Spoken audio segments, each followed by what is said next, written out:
Hello friends, कैसे हैं आप सब लोग। तो आज की लक्ष्मीकांत की वीडियो 37 में हम बात करने जा रहे हैं keyword in the preamble. Okay, तो कौन से कीवर्ड की आज बात करेंगे? Sovereign, socialist, secular, democratic, Republic, justice, liberty, equality and fraternity. Okay, तो फ्रेंड्स इससे पहले की जितनी भी वीडियो लक्ष्मीकांत की सीरीज़ जो हमने चलाई थी, ठीक है, उसमें 36 वीडियो जो हमने अपलोड कर दी हैं। ये 37 वीडियो है। आज हम कीवर्ड के डिस्कस करते हैं। ठीक है, सबसे पहला है सोवरिन। तो देखिए फ्रेंड्स, हमारा देश ना ही किसी पे डिपेंडेड है, ना ही डोमिनियन है। 26 जैन 1950 को हमारे देश डोमिनियन, उससे पहले डोमिनियन था और उसके बाद रिपब्लिक हो गया। There is no authority above it, कोई भी अथॉरिटी इसके अबव नहीं है। And free to conduct its own affair both internal and external, और फ्री बिना किसी के दबाव के अपने अफेयर को कंडक्ट कर सकता है। इंटरनल अफेयर को देखा जाए as well as external affair को भी देखा जाए, हम इंडिपेंडेंट उसको कंडक्ट कर सकते हैं, उसमें डिसीजन ले सकते हैं। किसी भी अथॉरिटी का कोई भी उसमें दबाव नहीं है। ओके, 1949 में बोला हमने पूर्ण स्वराज की प्लेज ली है, हम इंडिपेंडेंस से, हम कॉमनवेल्थ के मेंबर रहेंगे। इसके हेड चाहे ब्रिटिश है, ठीक है, लेकिन हम उनके अब गुलाम नहीं हैं, हम इंडिपेंडेंस हैं। ठीक है, हम इसीलिए वो हमने कॉमनवेल्थ के मेंबर बने रहेंगे ताकि हमारे बीच दोस्ती बनी रहे। ठीक है, और अगर आगे ऐसी कोई प्रॉब्लम क्रिएट होती है, ठीक है, तो हम कॉमनवेल्थ को छोड़ भी सकते हैं। ये कहा गया 1949 में। ओके, और ये कहा गया कि कॉमनवेल्थ को ज्वाइन करके हम कोई गुलाम नहीं है, ठीक है, हम दोस्त ज़रूर हैं। अब इंडिया यूएनओ का मेंबर बना 1945 में। ठीक है, अब ये बोला गया कि यूएनओ के मेंबर बन के हमने कोई अपनी सोवरेनिटी छोड़नी दी है। ठीक है, हम सोवरेन हैं, चाहे हम मेंबर हैं यूएनओ के। ठीक है, इंडिया एक सोवरेन कंट्री है। सोवरेन का ये भी मतलब है कि इंडिया किसी बाहर की टेरिटरी को अपनी टेरिटरी भी बना सकता है। ठीक है, तो ये लिखा गया हमारी लक्ष्मीकांत की बुक में। ओके फ्रेंड्स, तो अब देखते हैं सोशलिस्ट। हमारे प्रियम्बल में सोशलिस्ट वर्ड जोड़ा गया। ये सोशलिस्ट का वर्ड जो है ये जोड़ा गया कब? 42 अमेंडमेंट के थ्रू 1976 में। सोशलिस्ट कंटेंट जो हमारे कॉन्स्टिट्यूशन में पहले भी था। अगर हम directive principle of state policy की बात करें तो बहुत सारे आर्टिकल जो हैं वो इसी पैटर्न को फॉलो करते हैं। ठीक है, सोशलिस्ट पैटर्न को वो फॉलो करते हैं। ओके, 42 अमेंडमेंट के बाद सोशलिस्ट वर्ड को एक्सप्लिसिट कर दिया गया। ठीक है, एक्सप्लिसिट मतलब सामने ला के रख दिया गया। ठीक है, सोशलिस्ट पहले जो था वो सिर्फ क्या था, बहुत सारे आर्टिकल उसको फॉलो करते थे, लेकिन 42 अमेंडमेंट के बाद इसको एक्सप्लिसिट कर दिया गया। ठीक है, और सामने दिखा दिया गया कि अब ये हमारा जो कंट्री जो है ये अब सोशलिस्ट पैटर्न को फॉलो करेगी। ओके, इस सोशलिस्ट पैटर्न को एस्टेब्लिश करने के लिए एक अवधि सेशन हुआ 1955 में। आप लक्ष्मीकांत में देख सकते हैं। ठीक है, इसी अवधि सेशन में एक रेजोल्यूशन लिया था कांग्रेस ने। उसी रेजोल्यूशन में बोला गया जो हमारा देश का एडमिनिस्ट्रेशन का पैटर्न होगा वो अब सोशलिस्ट होगा। ओके, ये कौन से जो सेशन जो था? अवधि सेशन। ठीक है, इसको फ्रेंड्स माइंड में रखिए, कई बार क्वेश्चन इसके बेसिस में पूछ सकते हैं।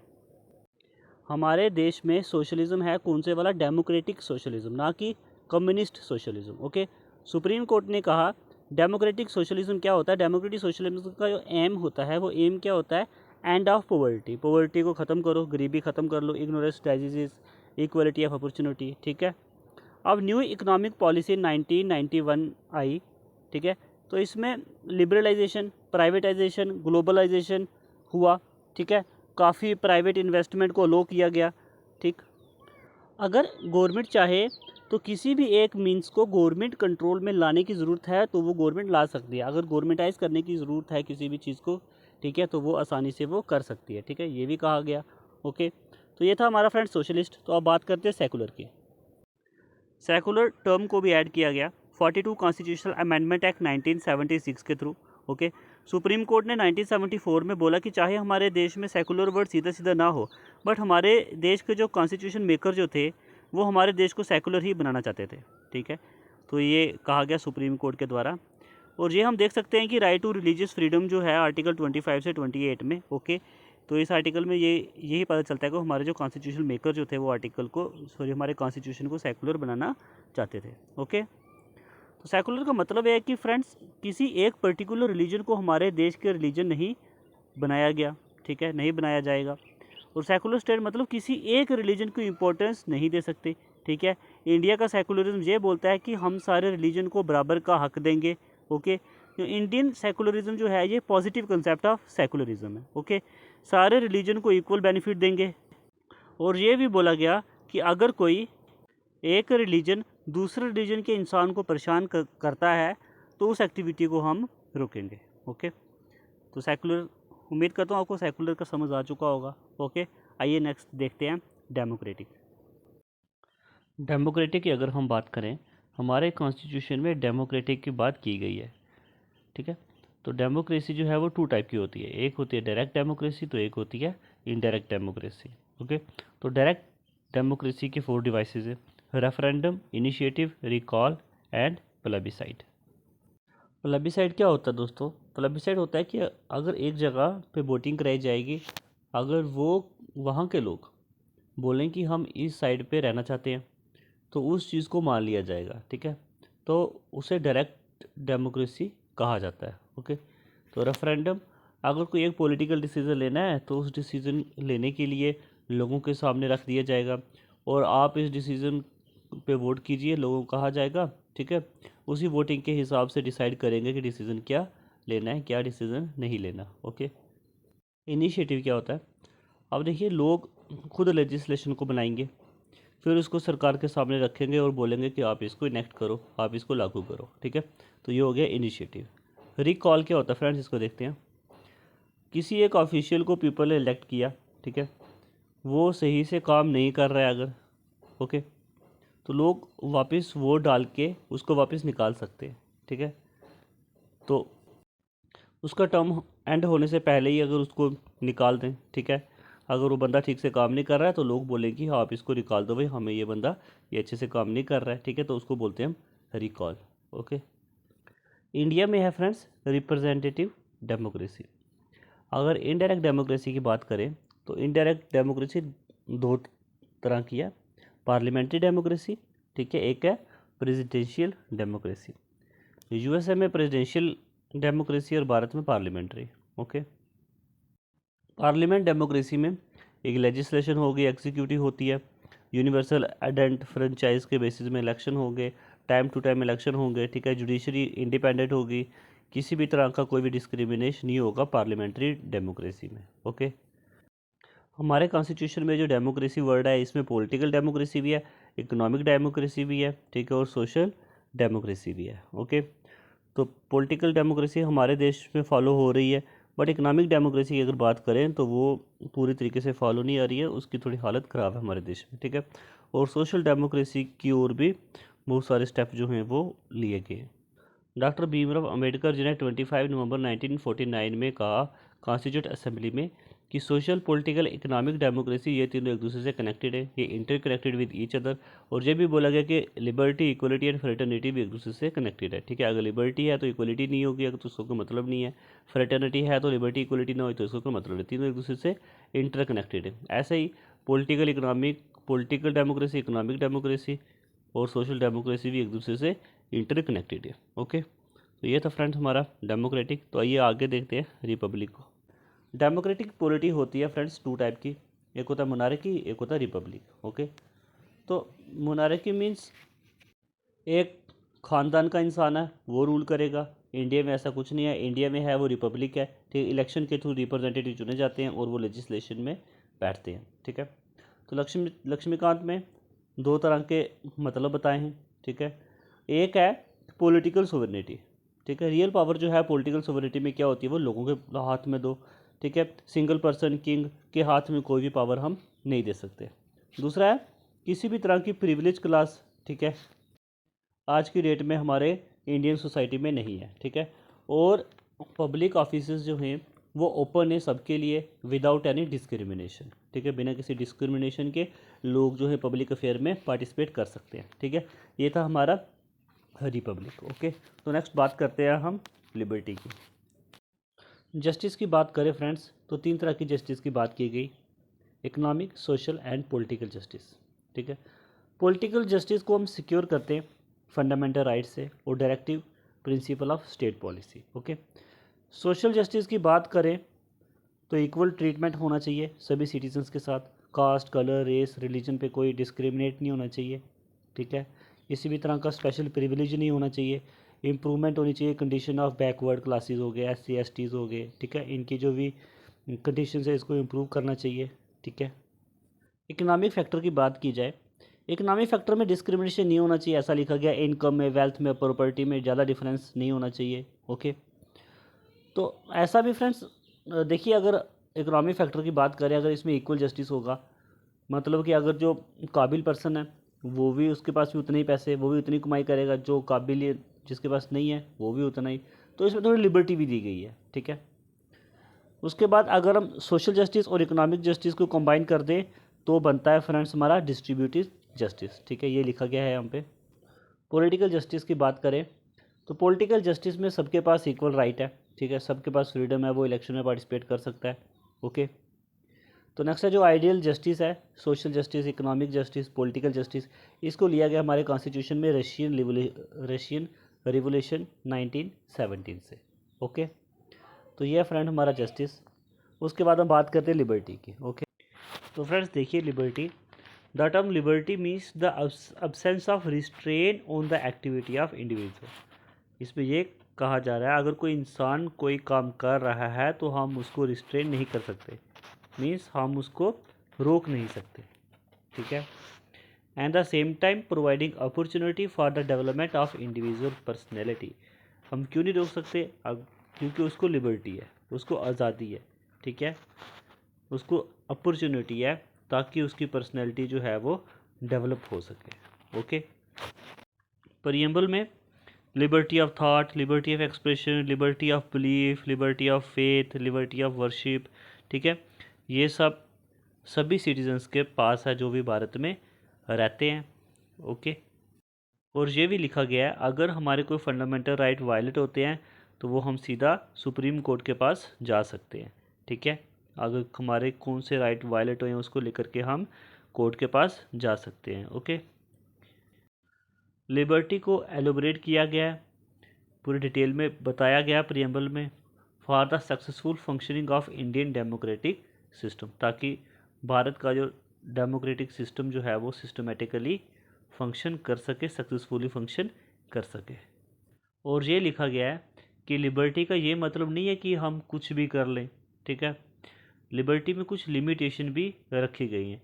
लिमिटेशन यही है कि हम, अगर कोई भी बंदा जो है उसको इतनी आज़ादी नहीं है कि वो दूसरों को परेशान कर सके, ठीक है, इतनी आज़ादी उनके पास नहीं है, ओके। जो हमारे आइडियल्स ऑफ लिबर्टी है, इक्वलिटी है, फ्रेटर्निटी है, ठीक है, ये लिए गए हैं फ्रेंच रिवॉल्यूशन 1989 और 1999 से, ठीक है। तो यही था हमारा लिबर्टी। तो आइए आगे बात करते हैं इक्वलिटी की। आइए तो इक्वलिटी को देखते हैं। इक्वलिटी का मतलब ये होता है कि सोसाइटी में किसी भी सेक्शन को स्पेशल प्रिविलेजेस नहीं दी जाएगी, सबको इक्वल अपॉर्चुनिटी दी जाएगी ग्रो करने के लिए, बढ़ने के लिए। स्पेशल प्रिविलेजेस किसी को भी नहीं दिया जाएगा, ठीक है। तो उसके बाद बोला है preamble secure to all citizen in India equality status opportunity and this provision embraces 3 dimension. अब इसमें 3 आर्टिकल के बारे में बात की जा रही है। इक्वलिटी बिफोर लॉ आर्टिकल 14, इसमें ये कहा कि इक्वलिटी बिफोर लॉ, कानून के आगे सब इक्वल है। Prohibition of discrimination on the ground of, बोला कि डिस्क्रिमिनेट नहीं करना, चाहे जिस मर्जी का कास्ट का हो, सेक्स का हो, प्लेस का हो, बर्थ का हो, ठीक है, आर्टिकल 15 ये सिक्योर कर रही है। और equality of opportunity public matter, public employment में भी आर्टिकल 16, ठीक है, उसमें इक्वलिटी होनी चाहिए। अनटचेबिलिटी को अबोलिश कर दिया गया, आर्टिकल 17 में है। और जो भी टाइटल्स जो हैं उसको अबोलिश कर दिया, ये आर्टिकल 18 में है, ओके। तो 2 प्रोविजंस की बात की गई है। 1, no person is to declare ineligible to includes in electoral, अगर इलेक्टोरल रोल में आपका नाम है तो on the basis of religion, race, caste, sex, ठीक है, इसके बेसिस में आपका नाम नहीं हटाया जाएगा, ये कहता है आर्टिकल 325, ओके।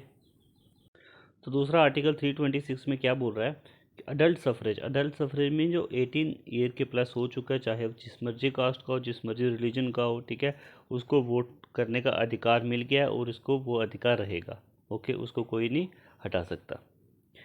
और directive principle of state policy जो आर्टिकल 39 वो सिक्योर करता है मैन और वुमेन को, उनके पास इक्वल राइट है, ठीक है, अपने अपने जीने का अधिकार है, equal pay for equal work. Okay, ये आर्टिकल 39 जो है EDPSP का, ये सिक्योर करता है। ठीक है, मैन और वुमेन को इक्वल राइट होने चाहिए और बराबर जीने का अधिकार भी होना चाहिए।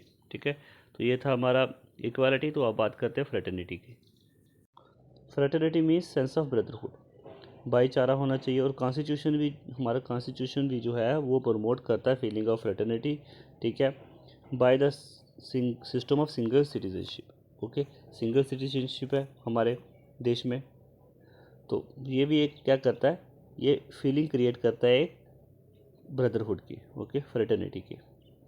और जो हमारी फंडामेंटल ड्यूटीज़ है आर्टिकल 51A, ये भी कहता है कि हर एक इंसान की ड्यूटी बनती है कि वो प्रमोट करे कॉमन ब्रदरहुड। ठीक है, अमंगस ऑल द पीपल, चाहे वो जिस मर्जी रिलीजन का हो, चाहे वो जिस मर्जी लैंग्वेज का हो, चाहे वो रीजनल, बहुत सारी डाइवर्सिटीज़ हैं। ठीक है, जिस मर्जी वो लैंग्वेज से बिलोंग करता हो, जिस मर्जी कास्ट से बिलोंग करता हो, लेकिन उसने क्या करना है, ब्रदरहुड होनी चाहिए और एक दूसरे के डिस्क्रिमिनेट नहीं करना है। ठीक है, किसी भी चीज़ में उनको डिस्क्रिमिनेट नहीं करना, चाहे वो जिस मर्जी लैंग्वेज का हो, कास्ट का हो। ओके, तो नेक्स्ट लिखा है प्रीएम्बल में जो फ्रेटर्निटी वर्ड है, ये दो चीज़ों को अश्योर करता है। एक, dignity of individual. Dignity means किसी भी तरह का हमने किसी को डिस्क्रिमिनेट नहीं करना है, चाहे किसी भी रिलीजन को हमने उसे नीचा नहीं दिखाना है।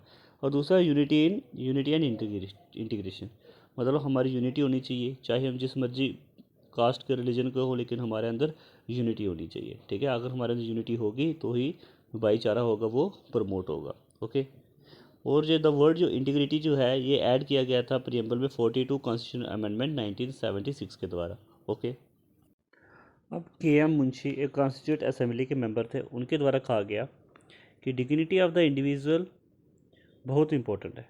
ठीक है, डेमोक्रेटिक सेटअप के लिए भी काफ़ी इंपॉर्टेंट है, डेमोक्रेटिक को मेंटेन करने के लिए भी इंपॉर्टेंट है, और इंडिविजुअल की पर्सनैलिटी को डेवलप करने के लिए भी सबसे बेटर है कि एक दूसरे को डिग्निटी जो है, ठीक है, एक दूसरे को डिस्क्रिमिनेट ना करे, नीचा ना दिखाए। ठीक है, इससे क्या होगा, प्रमोट होगा ब्रदरहुड, और साथ में जो पर्सनैलिटी भी जो है इंडिविजुअल की, वो भी डेवलप होगी और मेंटेनेंस रहेगी हमारी डेमोक्रेटिक सेटअप की। ठीक है, तो आगे लिखा गया फंडामेंटल राइट्स और directive principle of state policy में भी बात की गई है फ्रेटर्निटी की। ठीक है, डिग्निटी की। तो आर्टिकल 51A सीधे सीधा उसमें ये लिखा गया है कि वुमेन के बारे में। ठीक है, कि वुमेन की डिग्निटी के बारे में यहाँ पे लिखा गया कि उनको किसी तरह का डिस्क्रिमिनेट नहीं किया जाएगा।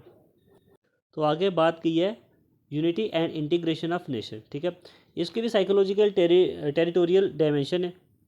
तो हमारे देश में अगर अलग अलग तरह के, देखो, अलग अलग कास्ट के लोग रहते हैं, अलग अलग रिलीजन के लोग रहते हैं, अलग अलग लैंग्वेज के लोग रहते हैं, उनको साइकोलॉजिकल यूनिटी होनी भी काफ़ी ज़रूरी है। ठीक है, साइकोलॉजिकल यूनिटी अगर नहीं होगी तो यूनिटी हमारी कम होगी। ओके, तो साइकोलॉजिकल हमने एक दूसरे के बारे में सोचना है।